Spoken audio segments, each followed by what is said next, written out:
ఒకప్పుడు ఒక అందమైన తోటలో రంగురంగుల సీతాకోకచిలుకలు పూల మీద నాట్యం చేస్తూ ఉండేవి.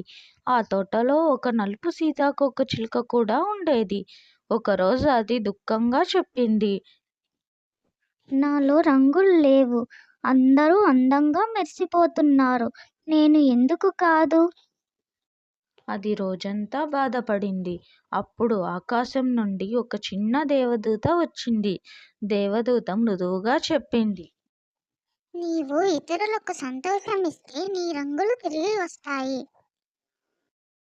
సీతాకోకచిలుక ఆ మాట విని పూల మధ్య నాట్యం చేయడం మొదలుపెట్టింది. పూల మీద కూర్చొని వాటిని ఆనందింపజేసింది.